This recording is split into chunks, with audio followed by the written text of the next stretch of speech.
Jim.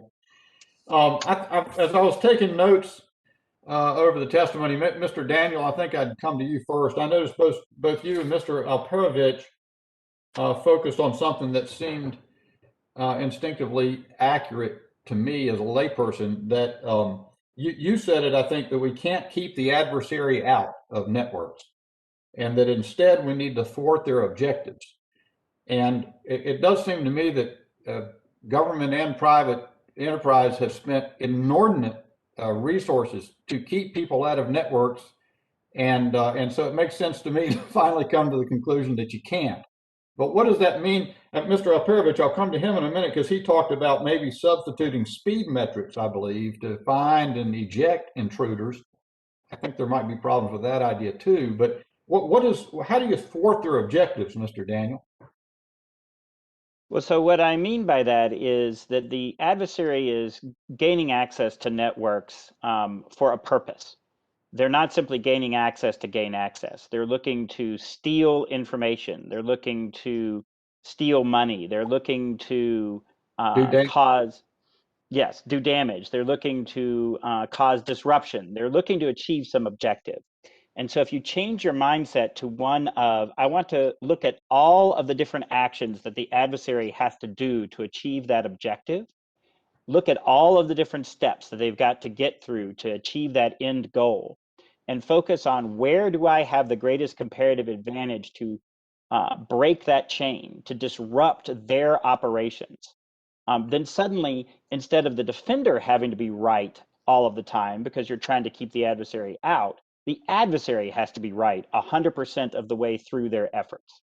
And so you get many more bites at the apple to try to disrupt them. And so if we start thinking about it in terms of, if we succeed, if they don't get to their end objective. And to my mind, that's a much more effective way to think about cybersecurity. So again, as a layperson, it seems to me that, for example, when we're worried about avoiding information theft, maybe we ought to think in terms of making a lot more information public so that we're not worried about it being stolen, particularly if it's lower sensitivity. Would that be a possible way to think? That is certainly one way to think about it. You could also think about storing more of that data in encrypted form, so that even if the adversary gets it, they can't do anything with it.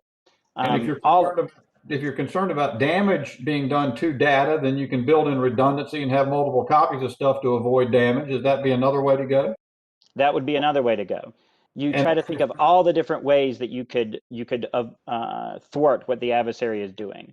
And speaking, Ms. Jackson Lee just made reference to the water system thing. I saw that story, and I wonder, is it necessary that things like that, where you can do damage, why is that connected to the internet? Why can somebody change the way of chemicals put into the water supply over the internet?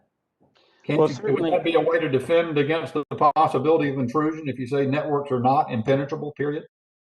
Well, certainly, Representative, it is certainly one of the principles in industrial control systems that you should minimize the number of systems that are connected to the internet. And there are best practices for how to do that in a way that is more secure. But certainly you also want to build in multiple layers of defenses. Like in the case of the water system, they do have them. There are other alarms and things that might have detected that change that was made even after it was made. But I think you raise a good point about really looking at and understanding your network and understanding why you're connecting what you're connecting, and not just assuming that connecting it is a good thing. Thanks, sir. Mr. Alperovich, you talked about this same issue and said that we need to adopt speed metrics in detecting and ejecting intruders.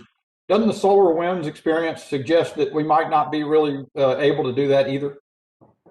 Well, I think, and thank you for that question, Congressman Bishop. I think Solarwinds operation actually highlights some of the failures, but also some of the successes. I know of a number of major companies that actually detected the intrusion quickly. Palo Alto Networks was one of them, and contained it before any damage was done. So it was certainly possible. Not everyone was successful at doing so, but you do have time. And when I was in the private sector, I coined this concept of breakout time. The time that it takes for an attacker, once they get in, once they establish a beachhead within the network, to actually accomplish the objective, to get off that beachhead, to get to other resources within the network, elevate their privileges, get access to valuable data, ultimately steal that data or destroy it, whatever their objective may have been.